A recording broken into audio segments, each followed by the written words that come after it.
Welcome, everyone, to the L7C podcast, My Hero Academia edition. Today, we are back talking My Hero Academia Season 6, now actually officially talking about Season 6, Part 2. So it started episode Hellish Hell. So 14, 15, 16, and 17 of My Hero Academia Season 6. So in the grand scheme, those are episodes 127, 128, 129.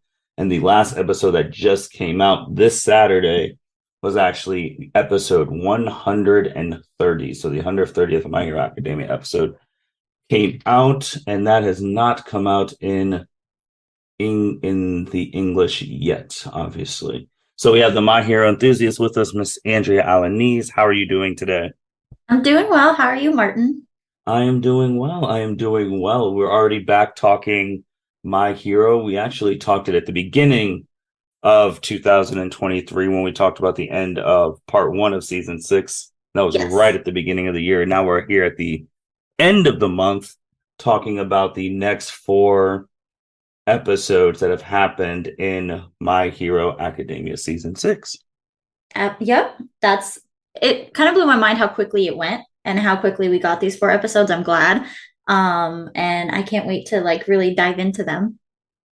Yeah. So we will be talking about the main important stuff from the 4 episodes, our thoughts, opinions, where we're going, what's going forward with the show, and where we think it's going to be, and we'll see. So first off, it all starts off just general. If you listen to our first episode, you know the fighting is done with the Mm-hmm. at the moment, and now you have to deal with the aftermath. And Andrea, there's a lot of aftermath. Absolutely. I'm actually kind of surprised. I know I said it in the last episode that I was really hoping for the numbers, like casualty numbers, civilian numbers.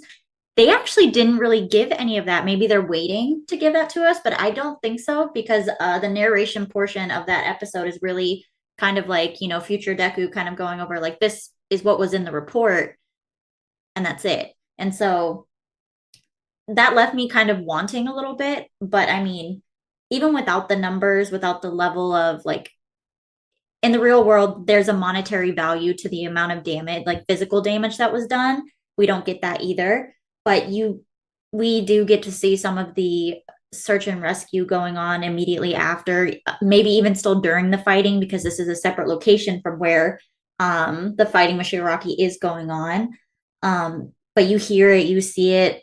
There was the moment with the 2 really young siblings and Uraraka and Sue come through with the clutch save, and I mean that's where you get that I don't want to say blank but almost just like traumatized stare from Uraraka is in that episode, and she's Yes. looking at a hero, and somebody kind of made a comment on the internet that I read that it was like his first day. I didn't really get that, but he was just staring off, also just traumatized at the mountain of issues that was going on. And he was just like, I have to find a new line of work. I can't do this.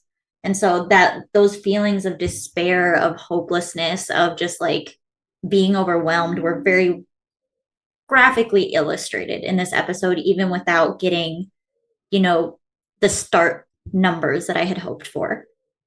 Yeah, so Uraraka's picture, I mean, it was shown, like they tweeted out the previews, and like even with the out of context manga panels, Twitter usually typically tweets out the manga panel of what if an episode comes out. So Mm-hmm. that was obviously tweeted out just because like her hearing that person saying give it up, then you actually look out and see all of the chaos. And then the some stats that we do actually have Mm-hmm. is there's no confirmed number for civilians.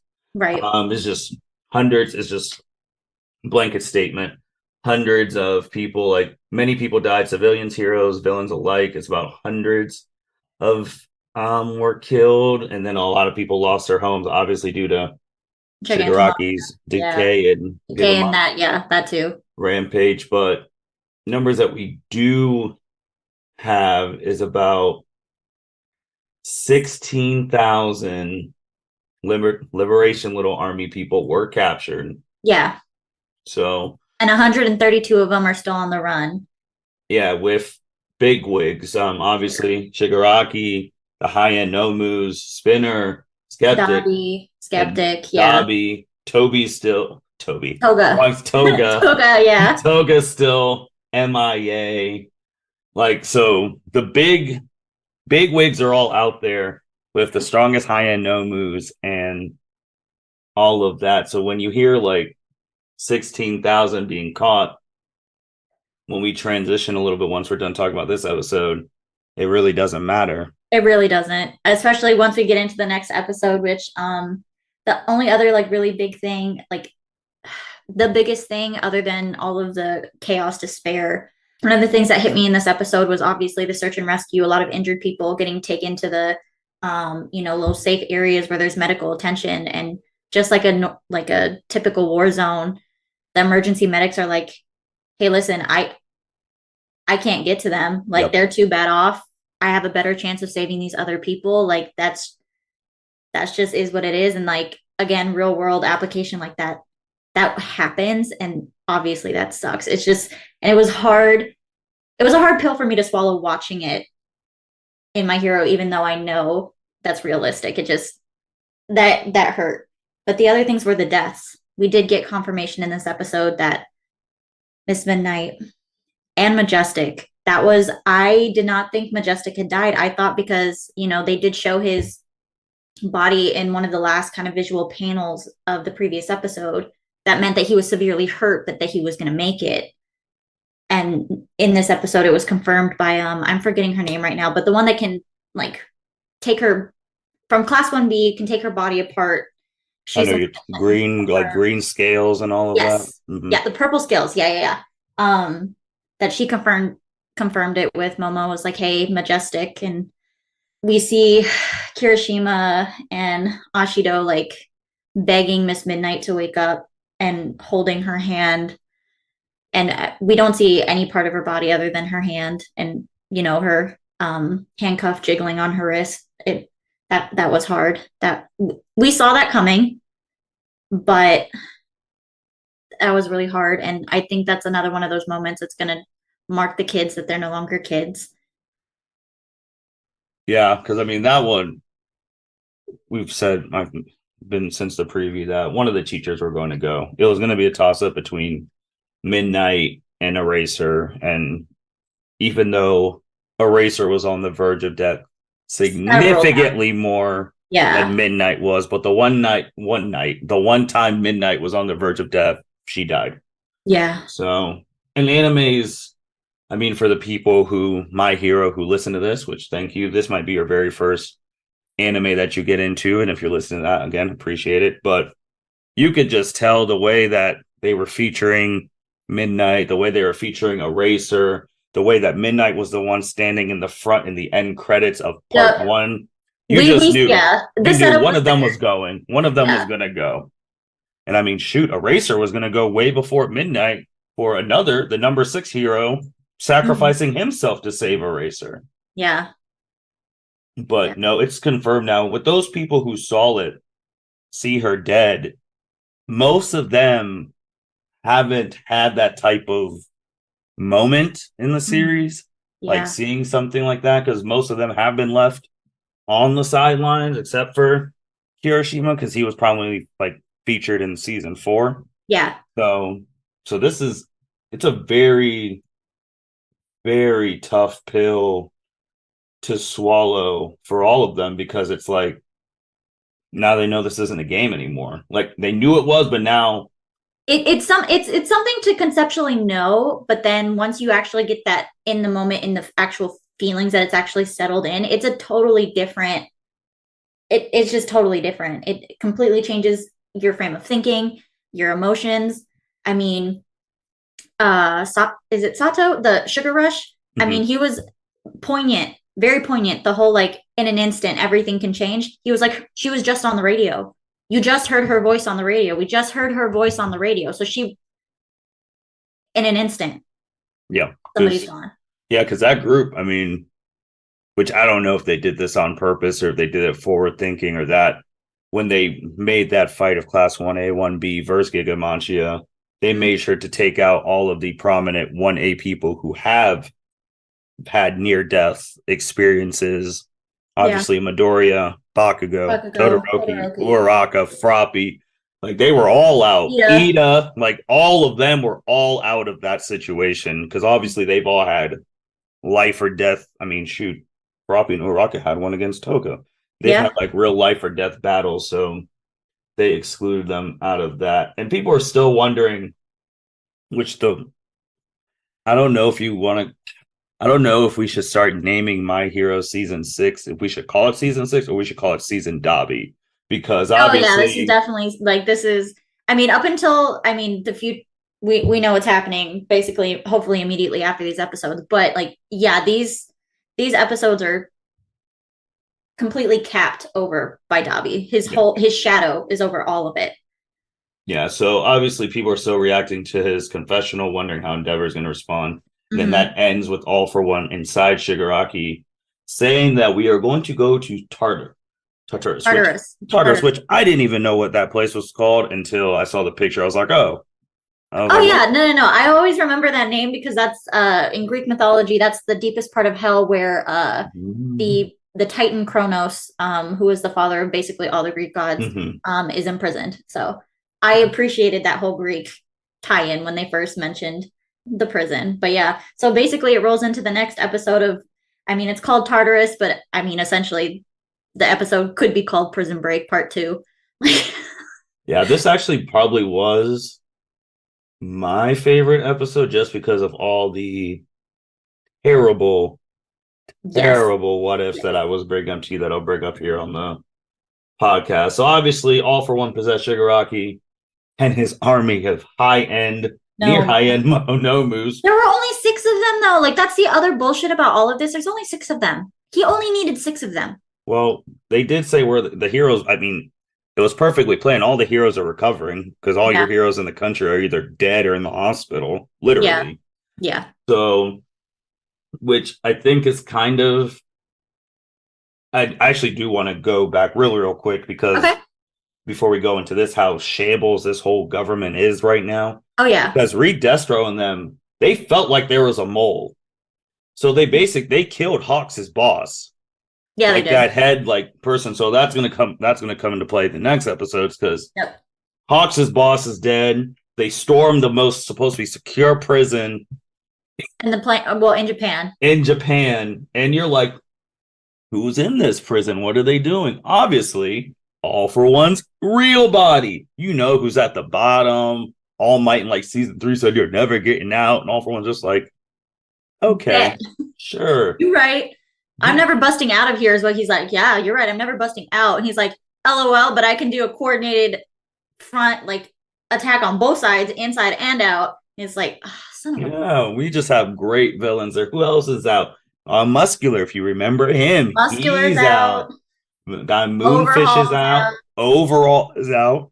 Moonfish is out. That I hate him. Oh my god, he creeps me out to no end. Stain is out. Stain is out as well. Yes. And when we talk about the promotions, when they do the intro videos, a new female character is out. Lady Nyan. And she has purple lightning as a quirk or something. I think that was her quirk that we kind of saw. She and she's gonna be prominent because spoiler kind of ish. I don't know her full backstory. Right. But she is in jail because she was Hawks' predecessor. What? Yes, she was working for those people. She was working for the Hero Safety Commission? But then she basically she wasn't as I don't want to call him crazy, but then she had the epiphany, what are we doing Hero Society wise? Okay. So they put her. So she turned on the system that she was upholding. Got it. But she was basically Hawks is probably, when we fully get into Hawks is probably her replacement. Probably, yeah. So, but yeah, I didn't know that. Okay. Yeah, she is going to be very prominent because she is going to be the person who with her skill set, like she's like like you saw how Hawks was able to take out twice. So like she's she's an trained as a assassin. spy, as an assassin. Yep. That's another set of skills that generally the heroes are not necessarily taught, because to be a hero doesn't necessarily mean you're going undercover, you're a spy. Yeah. And her first task is to capture Midoriya. Well, shit. Okay, I did not know that. Well, all right. Well, everybody gets busted out of this prison, yes, unfortunately. And everybody's running amok. And after this prison, which is, like the high level super max, basically nobody's ever supposed to get out of here. You're supposed to die there. They go on and bust out, I think it's 6 more prisons. Yes. Like lower level security, but still 6 more prisons. So you've got hundreds of villains on the loose that, the police and whatever heroes are on active duty or haven't retired, whatever, are trying to round them back up. But at the same time, for me, I'm sitting here like, and I'm sure some of the citizens of Japan are like, what's the point? You're going to round them back up. They can still bust them the fuck back out. Like where there is no trust. And that's, again, the repeated theme of, the repeated hero failures. There's no symbol of peace. There's no one person that can put a stop to it. And when there was a full united front, they couldn't put a stop to it even preemptively. So, yeah, trust is shaken. Yeah, so to the core. Also, one of the biggest things too, like when All for One's like, "Oh, don't you want?" But I'm going to be like the Supreme Demon, whatever, Lord, yada yada. Yeah, the new Demon King, whatever. And then he is going to be resting. So Shigaraki's body, which we talked about at the end, potentially is going to get from that 75 to 100. So that is very. And the visual of dangerous. Shigaraki being like restrained within his own like mental space, that he's like being wrapped up. For me, that was a big. I fell for it. I did. I fell for it that All for One was very much like, okay, Shigaraki, you have no bounds. You do whatever you want, wherever you want, like however you want it to go, goes. But then here's the catch, is right at the end, is he's like, nah, I'm actually going to take over your body, LOL. Call back to Orochimaru. Is he ever going to let Shigaraki actually have his body back? Probably not. Honestly, my guess is he's going to incubate him until 100%. And then basically completely take over, because I'm sure All for One is tired of having to lug around a ventilator machine to fucking breathe. He ain't got no eyeballs. Like, wow. So, two things on that. One, I think it's kind of bad too that we actually kind of probably need to thank All for One for taking control of Shigaraki, because Shigaraki would still be out there trying to kill everybody. Yeah, but if he hadn't taken control of Shigaraki probably would have died. Like that's was true too. He would have died. We would have won. They would have won the war, because Shigaraki's too stubborn to fucking back up. He would have died. You think he would have died at that end part with Blue Genius and Lemillion them? Because everyone else was on death's door too.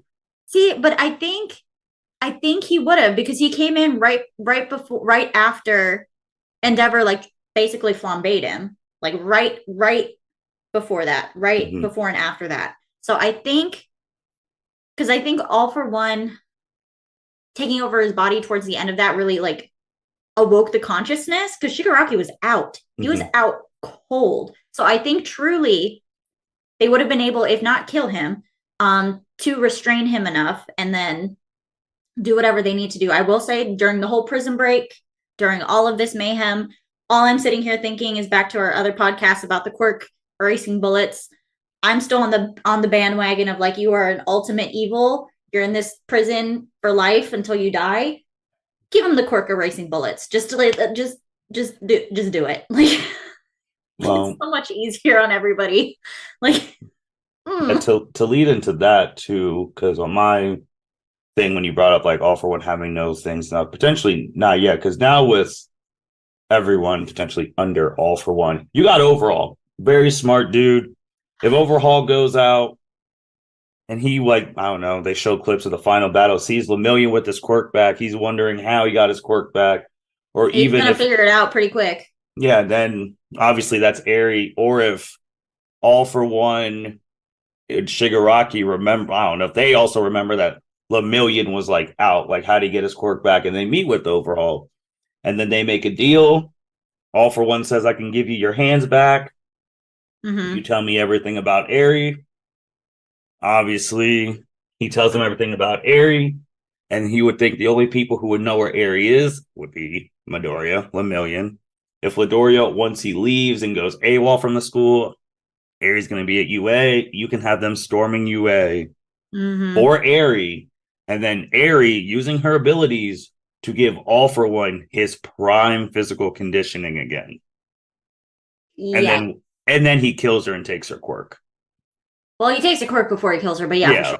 Yeah, 100%. What do you do if that situation ensues?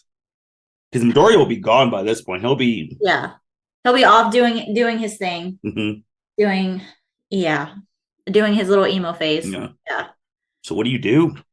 Like if he finds out about Eri, it's really bad. Yeah, it really is. And honestly, I'm kind of surprised he didn't automatically already know it because he's living inside Shigaraki's head. He's living inside Shigaraki's head. That's how he got Spinner's real name. So that means he's got to have access to his memories. So, I mean, Shigaraki didn't know about Eri, but he knew about the quirk erasing bullets. And the quirk erasing bullets came from Chisaki. So, like, I'm surprised All for One hasn't really been like, oh, let me talk to this dude over here with the quirk erasing capabilities. And yeah, 100%. Honestly, he's probably going to take Overhaul's quirk, then Overhaul, give him his hands back, and maybe give him his quirk back. Maybe, probably not. But, like, when you started texting me about all that, I couldn't sleep. Like, sleep. He has to know about the bullet because Shigaraki got to the point where he had to use it on Eraser. Yeah, he did. And we don't know how many bullets are left. Because I think that's true, too. Didn't he take 2? That there were 2 that were functional or something like that from the canister because a bunch of them broke? Obviously, he shot the one at Eraser. So does he still have one in his, like, non-existing fingers? Potentially, he could still have one, or he gave that one to the doctor to secretly mass produce somewhere, and they could be in some bunker place. Maybe, probably. I mean, the doctor has been around for what, 200 whatever X amount of years too. Yeah, since quirks existed. Yeah, so it wouldn't be out of the realm of his possibility. The dude is an evil genius. So then everything's going to hell. All the villains are out. Yada yada, going crazy. So then you go, where are the heroes? Obviously, the main ones are in the hospital. Endeavor's having surgery. There's protesters around asking, like, what the hell is going on? Bakugo's awake. Shoto's awake. Shoto's whole family crew walks in, including the mom. You didn't even know the mom. Yeah, when they showed her, I went wild. Didn't even think she could, like, walk on her own power because we've never seen her walk except of flashbacks. So she was there and she talked. So she was in her power. She was whole ass in her power and presence and using her voice. She was not like, I'm kind of here just showing support, like, no, she stepped into it. But she didn't really talk too much until the 17th episode, but we'll get to that. So of course at the end of the episode everyone's starting to wake up. Also Eraser and President Mike have the conversation, and President Mike's like, dude, how did this happen? We had the jump, all this stuff, and it just ended up bad. And of course, when Bakugo's waking up and they're telling him, like, don't freak out, because the only person in the hospital who is not woken up, of course, is the main character of the show. Midoriya is still in a comatose state, being watched over by All Might. Then that transition. And I did forget to say that season 6, part 2 has a whole different intro and ending song and video. Just throwing that out there. So, but the other thing about episode 16 that's important to note is we get Hawks' full backstory. We find out how 16, Dabi found out his name. Essentially, he went and found Hawks' mom and, threatened her, and so she spilled the beans, and we get his whole backstory. And I really appreciated his backstory. His backstory did give me a lot of flashbacks to our days at Child Protective Services, I will say. But I think the big thing with his backstory and him, like, going to his mom's house and reading her note was kind of coming to that realization that, like, in the next episode, that he compares himself to Shoto. And it was very interesting to see, like, the reaction to, because the both of them do have trauma, do have neglect, do have abuse. And the both of them want to be heroes. But essentially it boils down to Hawks is like, I in turn dismissed and neglected my past, whereas Shoto looked back and is trying to help. So like with Hawks's kind of like reaffirmation of like helping people is why I want to be a hero. And he kind of makes a comment, I don't remember the exact verbiage, but basically saying that he wants to be a hero like Shoto, which is really cute for me. In 16. Yeah. I would also 17. Say that actually happened. That part happened in 17. Yeah, but it was his story was in 16, which you already said. Yes. So I won't add anything else to his story except for one thing. So you finally see the real reason. I know which is still a fine reason. He was talking about like takes a lot of guts for someone to try and catch up to All Might. That's why I like you, yada yada yada. Yeah. That's fine reason, but the real reason is because Endeavor is the one who put his dad in jail. Yeah. So that made it significantly more clear why Hawks idolizes him. It made so much more sense than just I saw this number 2 hero trying to catch number 1. It made a lot more sense to that. I would also say to add to this, I do like how little like when Blue Genius and Hawks were talking, how Blue Genius basically has his own version of the Batmobile.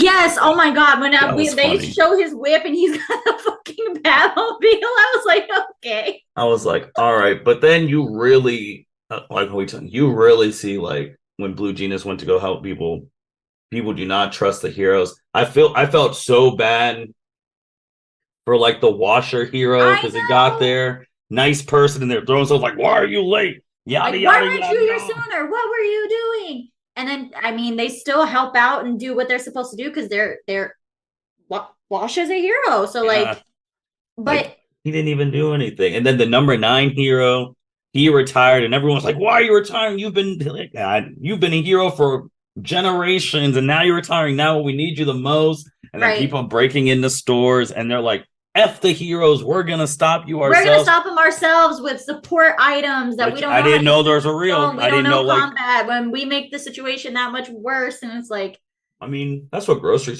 stores have like arms. So I just didn't know I didn't know support weapons were just sold like that though. Well, that's the thing is that's where when Redestro and I'm forgetting the name of the assistant that goes along, but that's why they were meeting with the like Superhero Safety Commission is because supposedly they were going to make a contract to be like distributing more of those support items and support. I don't want to call them weapons, but support items essentially. And that's when he's kind of making that comment. The seeds have already been sown. Like people are buying these products because they already don't fully trust that the heroes are going to protect them. So they're trying to protect themselves. And for me, with the real life parallels, all I could think about was Second Amendment, arm yourself to the teeth. Like, and it's like, oh God, like, yeah. And having it blow up in your face, which is exactly what happened in the situation that the washing machine hero like walked in on it was a robbery. The dude was like, nah, I got my support item. All the other employees jumped in with their support items and made the mess that much bigger. And it bled into the buildings next to them, caused injuries to other people because they're not trained. And so just, yeah. That got me thinking on the, Second Amendment soapbox. Yeah, because you get to, as a normal person, well, I would say as a non-hero, because these people could still have quirks on their own, obviously. Oh, yeah. Well, 80% of the people all have quirks. Yeah, but as a non-hero, and you basically give these heroes free autonomy, and you can't defend yourself. And after what you just saw, that one dude can just show up, touch the ground, and everything you built is gone. And the hero's incompetence, it's just like, where else do you go? What else do you do? Right. So now everything's in shambles. Endeavor's awake. Obviously, the doctor person who hopefully he's a good guy doctor and not another secret agent bad guy doctor in the future. Hopefully not. But he is like, still believes him. Obviously, they're protesting. Yeah. Because they're all there. Then he's thinking about Toya, aka Dabi, and he's starting to cry. And then that's when you have the whole Todoroki family come in there, and then when he saw Ray, Right. he was like, well, and then you go into the next episode, the one that just came out as of yesterday, which in watching it, it's interesting in the fact that it's like, hey, if you want to go get some little backstory stuff, just go again, listen to the Todoroki Family Dynamic on the L7C podcast. Link to this episode whenever you listen to it. But what did you think about this episode? And this obviously the last one until this Saturday. And Mhm. yeah, what did you think about this one? So okay, watching it yesterday with my roommate, like literally I was up and down. I Mm-hmm. couldn't keep my comments to myself at certain points. Like it was when Ray kind of made the comment about like, I feel just as guilty as you, like I'm complicit too. I was like, okay, let's see what you have to say. And then when she was listing all these things out and we get to see like a lot of things play out, I'm like, ma'am, like, mm, no, no. I'm sorry, no. For me, the person who wrapped it up the best was Natsuo, kind of saying like, you are at the center of all of this. You are the cause for all of this to endeavor. But maybe if I would have responded different, blah blah blah, maybe things would be different. Whatever. I didn't agree with the last part because again, and when Fuyumi chimed in, she's like, "Oh, I saw us fracturing, but I just did my best to keep up appearances." It's like you two are children. You two were children. You have no responsibility in trying to make sure that essentially your older brother doesn't go insane and start killing people. It's also not y'all's responsibility to do things to try to save your parents' uh union. I won't necessarily call it a relationship. Um, or try to like ease that tension because that's not their responsibility. But man, just I I personally had built up a lot of sympathy because, like, yeah, this is a really hard situation. Being the number one hero, you just had your dirtiest secrets blasted out to the entire country. And yeah, karma sucks, and I think he deserves it. But the fate of the entire like hero society is hanging in the balance. So like, I had a lot of empathy and like was like, okay, how are you going to do this? But then we get to see more of those flashbacks and how he handled a lot of things. There were a couple scenes in there where it was even worse than I had already been picturing. And that reignited my just like, God, you suck. Like, why? Why? The scene where Ray's recalling you, she's like, what are you seeing right now? And he's enraged at her for not keeping things under control, that she didn't start this whole mess. She's tears streaming down her face, constant, scared. He just probably had hit her. She's on the floor. Shoto had tried to like protect her, and he's only probably like 5. Tears streaming down her face, and she's like, "What are you seeing?" And the look on his face, that was a wrap for me. That was a wrap for me. I was like, no. I I appreciate that we're gonna need you to get your shit together to hold things together, but as soon as things are okay again, you need to walk. I'm sorry. Like that's how I feel about it. I truly still feel that he shouldn't be able to call himself a hero. Because if this was real world, that is all child abuse, that is spousal abuse. There's a lot of other things I could lump in there, but like means you would go to jail as a normal criminal. And in this society, generally speaking, if you commit any sort of crime, that means you're a villain. So for me, I do need him to like help save Japan. But once Japan's saved, he can't. Not in my opinion. I don't think he should be a hero anymore. All right. Well, that was a lot. It was. Um, This episode was a lot. That whole episode was a lot. But yes. it was funny because when I was watching this, like I didn't get emotional or any of that. Like I just watched it to watch and like analyzed it. And I think for one, I'm gonna be honest, because if we're gonna do real, I actually don't think though the people out they don't give a shit if he hit Ray or those kids or not. They don't care. They care about you're the top hero. Why is your how did you not know your kid is one of the top people in the League of Villains killing people? That's what Right. they really care about. That's Because fair. so and that thing also with him child abuse and going to jail. Also, really, he wouldn't go to jail. He wouldn't No, because he'd if be we're able to pay his way out of it and all that. Yeah, I know. okay, or he wouldn't even be not guilty in the fact that look, I mean, in the real world thing, police officers kill innocent people all the time, and so let's just so that one's out. And I think when I was watching it for the thing that trying to get everyone's point of view, I will say that Shoto's sister as a kid was adorable. On a Yes. happy note, her character design, she was very cute.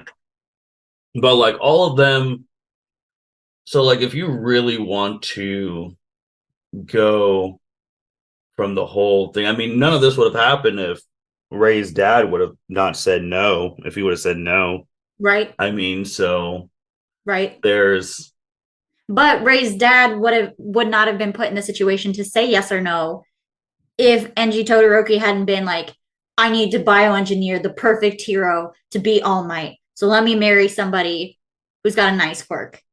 So true, but it all roots back at him.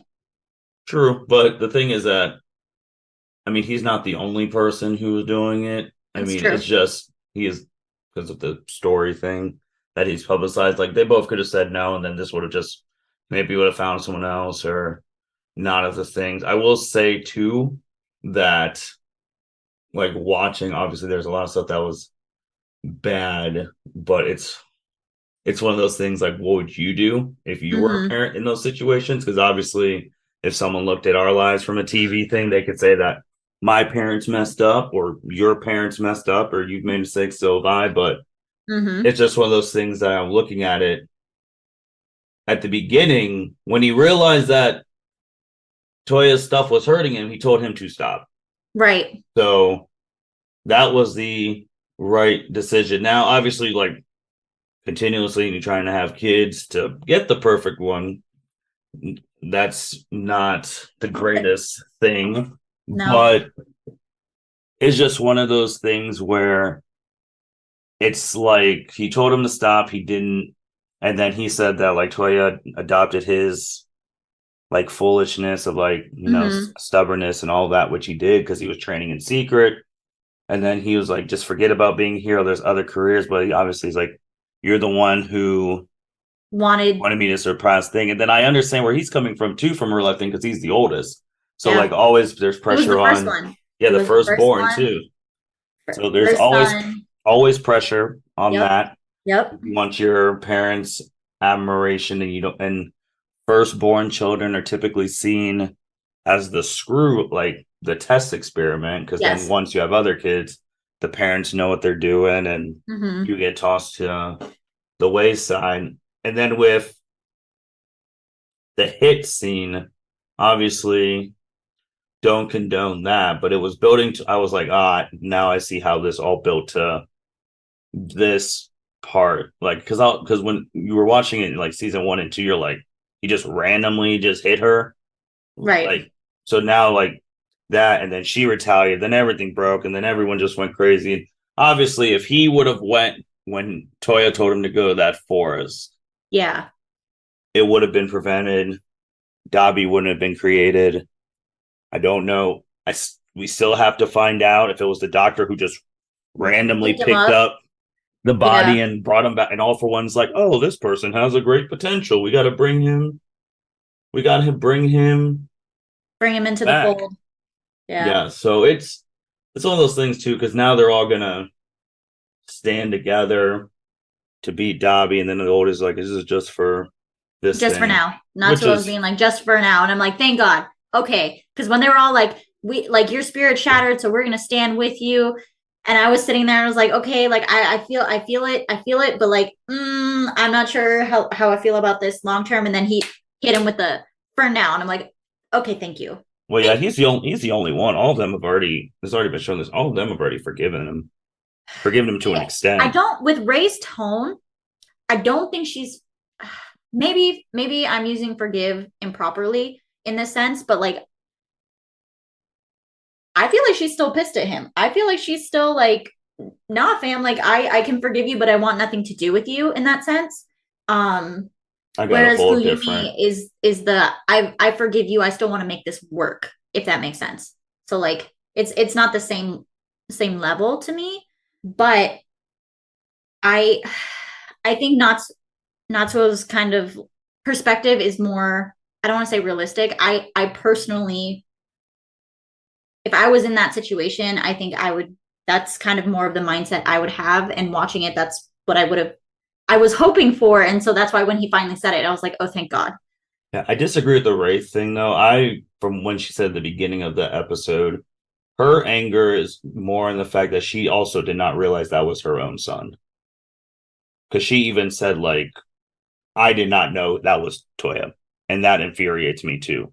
It's Mm-hmm. like anytime like a parent, and I was like this also said, like, especially a mother with mother's intuition, does not know that something is wrong with their own child, let Mm-hmm. alone that your child has literally been public, like his face has been on all these things for a Months. decade because he's 23, 24, something like See, but he that. only came to prominence with the league, from what we understood. So, and they were finding randomly burned bodies, but they didn't really have a suspect until Dabi kind of came forward, and we see him using his flames with the League of Villains. So I think he's only really been prominent since Stain. So he Well, would we'll his find out. We'll find out once we find out when, like, his timeline from his yeah, words. yeah, But he's that's been true. running. But even if you do it like that, so if it's from Stain, which in our terms, season 2, 4 years, and like you're seeing this person's like, But in the timeline of My Hero, though, Stain happened in Midoriya's first year of school, and they're just starting the second year. So like it's only been a year. that's true. Yeah, I would have to really know, like, when the league's like very first public thing or whatever, because I don't I think thought it's their UA. first public thing was the attack at USJ, and he wasn't there then. Because No, he wasn't. But it's like, I mean, they knew Alpha was still alive. That's what I'm trying to. right, but he was underground, so I don't think he was specifically like named with any organization. That's definitely a timeline timeline thing. But either or, just any time a parent doesn't know something's wrong with their kid, and then you're like, oh, I thought my kid was dead all these Yeah. all this time, and it's guilt. Like, that Yep. happens for everyone in any anime.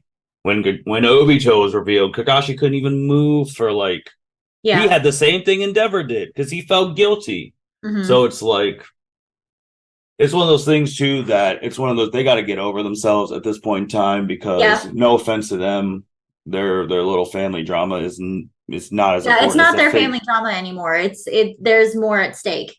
There's more at stake than just the five of them. And they did say how Six. Six of them. six, yeah, how Shoto is their Yeah, their family family hero. I hero, thought that was cute. I thought that was a touching moment. which Um, I was like, well, technically it's Midoriya who's your family hero, because well, not right, because he's the Midoriya. one that saved Yeah. So I Shoto. was like, okay. Even though the mom brought up, like, oh, he made friends at UA. And of course the clip they show is Shoto getting punched in the stomach by Yeah. Midoriya at this point. I was like, okay. But it's just one of those things, like, I was just sitting there, like, objectively, is like doing all of, like, going through all these things, like, you wanted to be number one, you want to do it. She wanted to help her family. Toya wanted to impress his dad. Yep. Then the other kids were playing with Toya, but that wasn't enough because Shoto was born. So then which again, it's a thing in real, the oldest Yep. sees the youngest getting treated special, getting the Yep. stuff that the oldest used to get. He attacks Yep. baby Shoto, they put him away. And then Endeavor realizes, like, Shoto was practicing, and then the stuff was on his stomach. gets mad at Ray. The smack happen. Everyone goes crazy. That leads for then Ray dropping the stuff, the hot water on Shoto in that face. And then fast forward to where we're.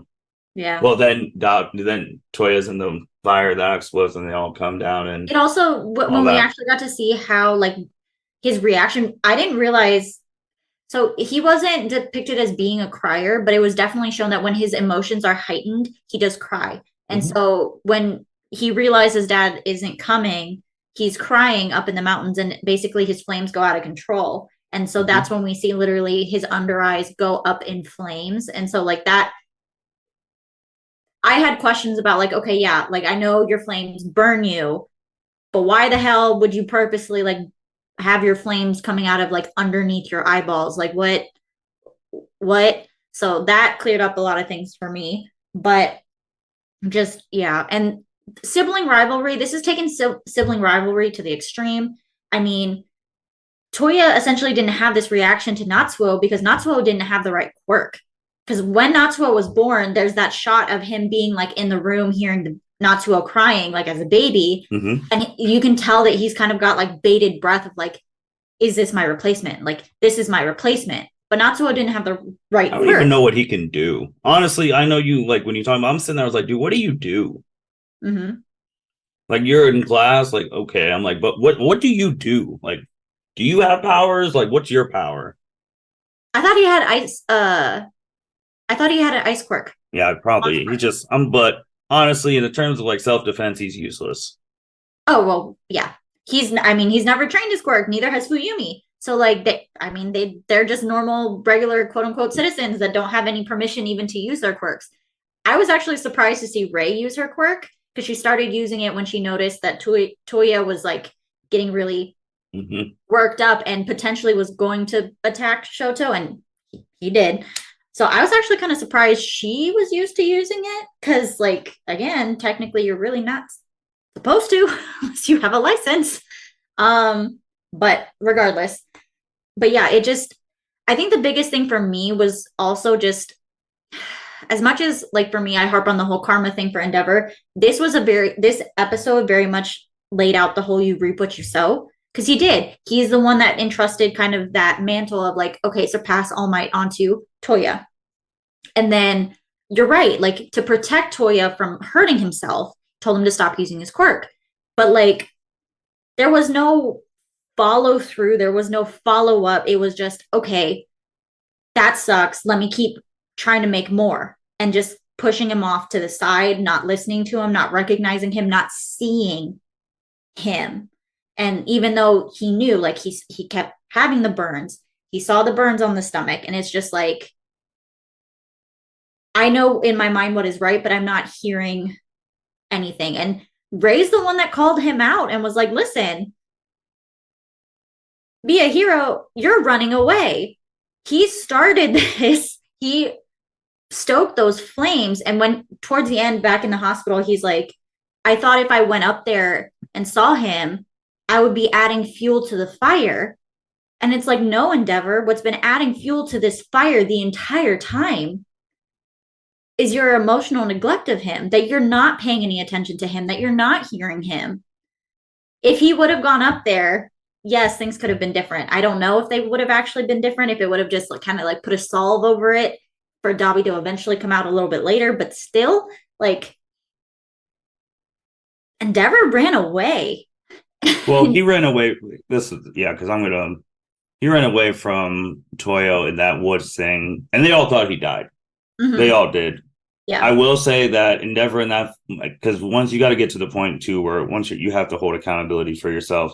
Endeavor didn't tell Dabi to kill all those people. No. It is absolutely no. When Midoriya is like, Dabi, that's not Endeavor's flames. Those are yours. That's your quirk. Yeah, no.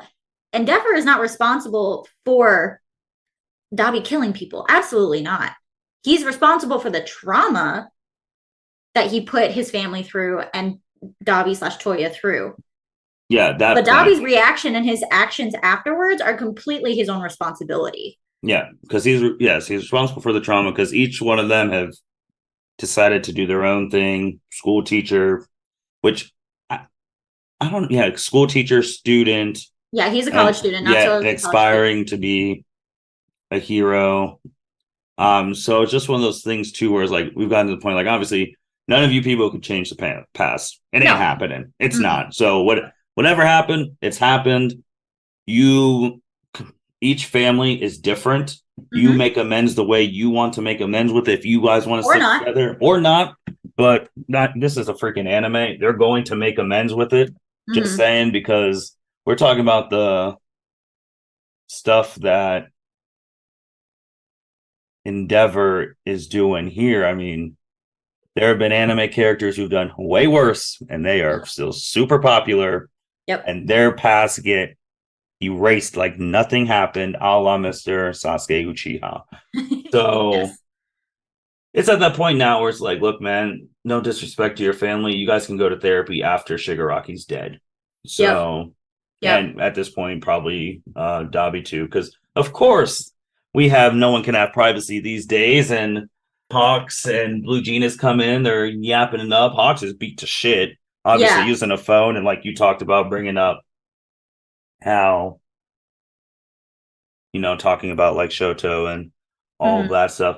I would be surprised maybe when Shoto and Hawks are together, he'll be like, you're my dad was a criminal, this, all this happened, and your dad's actually the dad. Like that may happen, their little moment, Yeah. but Have a little whatever. bonding moment like that.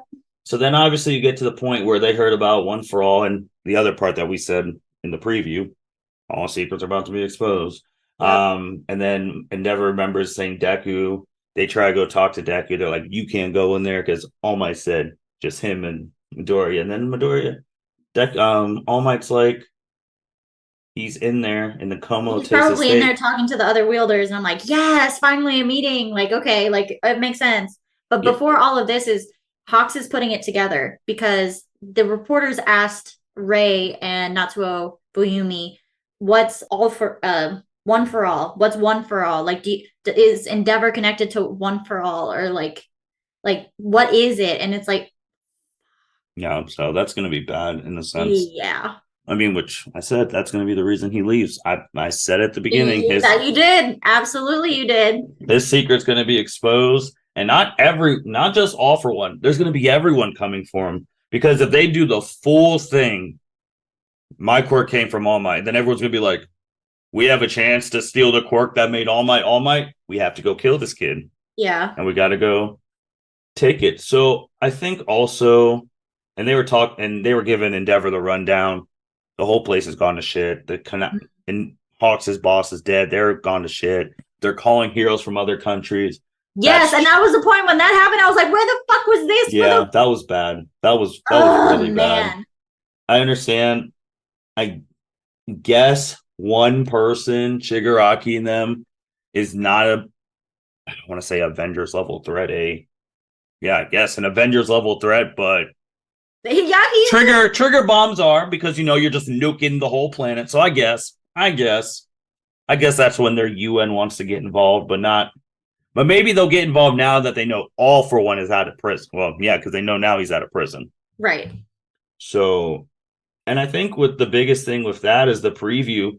Straight up, the council asks in Midoriya, can you kill Shigaraki? Yeah, And that's where you're left off, and then that's the episode we're gonna get. and the episode is called, isn't it, like Midoriya's origin or something like that? Currently right now, Izuku, Midoriya, and Shigaraki, like basically just Origins. That's right. origins. And as soon as I heard that, I'm like, I swear to God, I swear to God, I swear to God, if you're right that Nana and his mom are like cousins or something, and so then those two are distant cousins.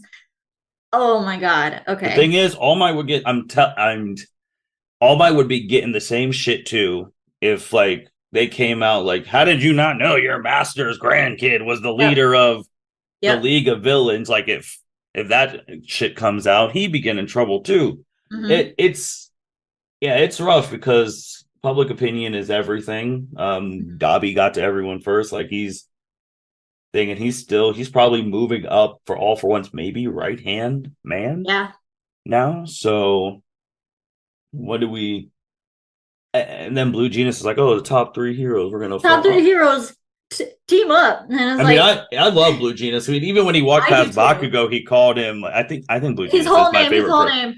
Explosion God, Murder, Explosion God, Dynamite, whatever. I was like, oh, look at you. Okay. I mean, technically that is his pupil, Mhm. but it's like, what do you do? I mean, I know when we talked about the ending, they have to go after Shigaraki, but they don't have the bodies to go after Shigaraki. This No. press conference, unfortunately, you have to address the Dabi stuff. But if I was a publicist, I would do two press conferences. Mm-hmm. One for the Dabi stuff, just Yep. strictly that. Those are all the Yep. questions. The other one is, hey, we got to rally, man. Like, there are normal Joe Schmoes there who are getting killed because we're not out there to help them. Right. Because we got to rally. If you had people who are retiring, which I didn't even know that was a number 9 hero. Yeah, I remembered him from the like top 10 lineup. I remember him because we saw what's his face. Edshot is, the ninja hero, and then that guy, I don't remember his name, but he was like the samurai hero. I was thinking, I was like, that dude's stronger than the Dragon Girl? So that's the thing. The rankings aren't necessarily based solely on strength. It's also popularity. So yeah, like completion. So, also, side note, when they were talking about Toya's past in that, it's a small thing, but we made it into a bigger podcast. Small thing when they were showing like All Might again, which it was cool to see All Might like that again. Yeah. They're like, one of the lines, and I'm close to quoting, with All Might around, no one stands a chance. We have nothing to worry about. That was one of I was like, well, you guys never thought he could run out. Like, guys got complacent for 20x amount. Yeah, probably 20 years because he got 20 plus. Yeah. Because he was number 2 at 23. Definitely like 15 years ago. Mm-hmm. They got complacent. Right. And because it's true. If that's the logic that you're following, as long as he's here, we don't have to worry about shit. Yep. What about normal aging, you guys? Like, he can't be here forever. Yep. So, again, if All Might was if the symbol of peace was more bad than good, because now we're that. So, yeah, they're in a bad spot. Obviously, they'll rally in some way.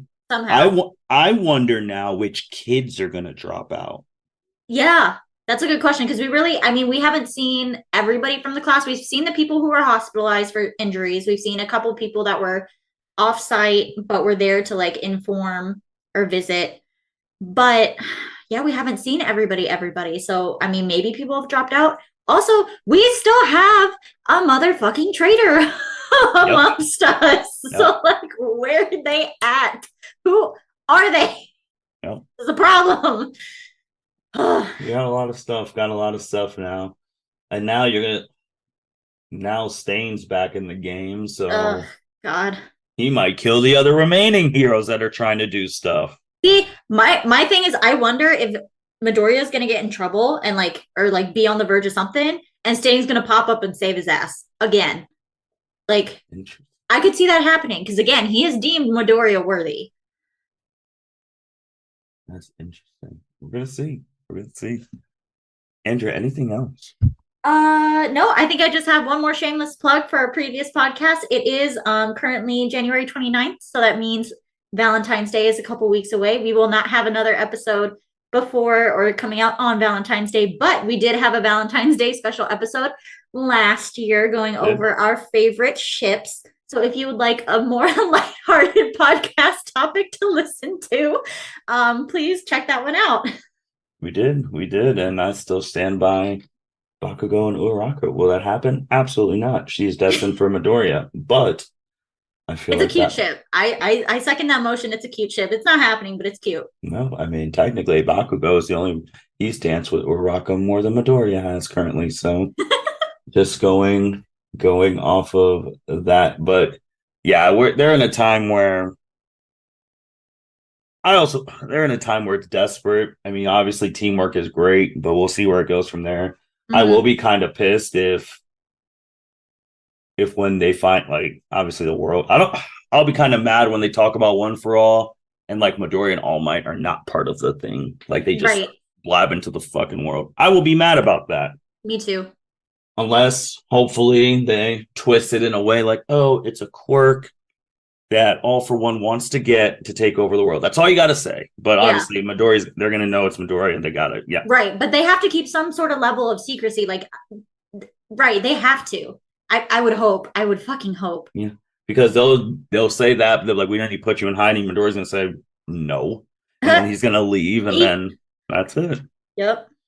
That's it. But with that being said, and you're already plugging Valentine's Day, thank you for listening to the L7C podcast. Greatly appreciate you guys who listen on all the things Spotify, Google, Apple, and YouTube. And as I opened YouTube right now, it's funny. The first video recommended is This Was Just a Big Mistake, My Hero Academia. And it shows the iconic now Uraraka picture that we just talked about. So people, internet spying on us. But with that being said, thank you everyone for listening to L7C podcast. You guys take care. Thank you for listening to this episode of the L7C podcast. Be sure to like, rate, review, and subscribe to the channel. Follow us on all social media platforms, and we'll be talking to you guys soon. Take care.